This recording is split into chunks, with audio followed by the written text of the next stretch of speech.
Ang kwento ng bangkero at ng propesor. Mayroong isang propesor na gusto magpahatid sa bangkero sa kabilang ibayo ng isla dahil naroroon na ang kanyang mga kasama. Sabi ng propesor, "Mr. Bangkero, dalhin mo nga ako sa kabilang ibayo ng isla?" "Yes sir," sagot ng bangkero.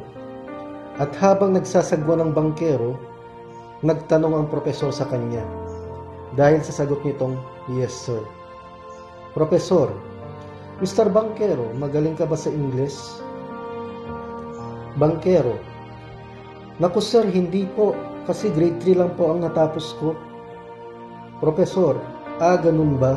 Alam mo ba na 30% ng buhay mo ay mawawala dahil dyan?" Napabulong na lang ang bangkero. Grabe naman to. Di lang ako magaling sa Ingles, 30% na agad ng buhay ko ang mawawala. Medyo narinig ng propesor ang sinabi ng bangkero. "Propesor, ano ka mo?" Bangkero, "Wala po sir." Natakot at tumahimik na lang ang bangkero. Pagkaraan ng 1 minuto, nagtanong ulit ang propesor.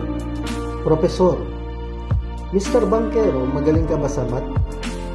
Bangkero, "Naku sir, hindi rin po. Mahina po ako dyan."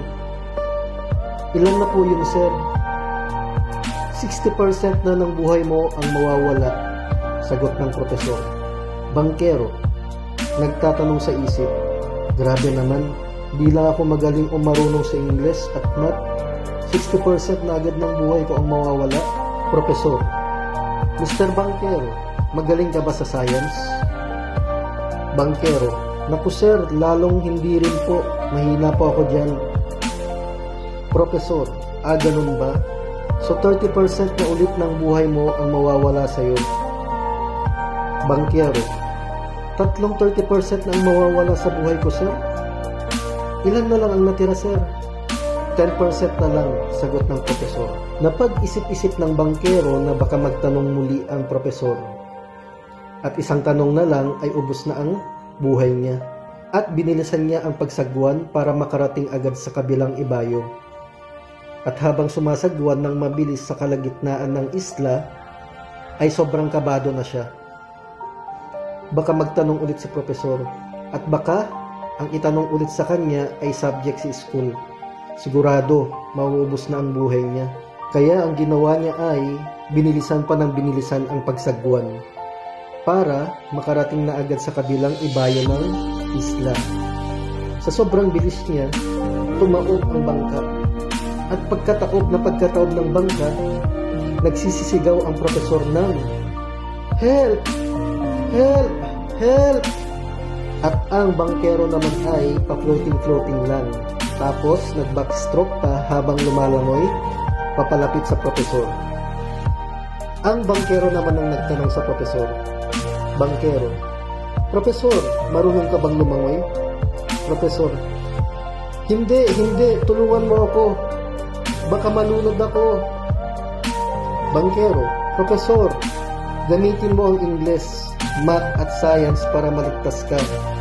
Kasi ako, 10% na lang ang natitira sa buhay ko, sabi mo.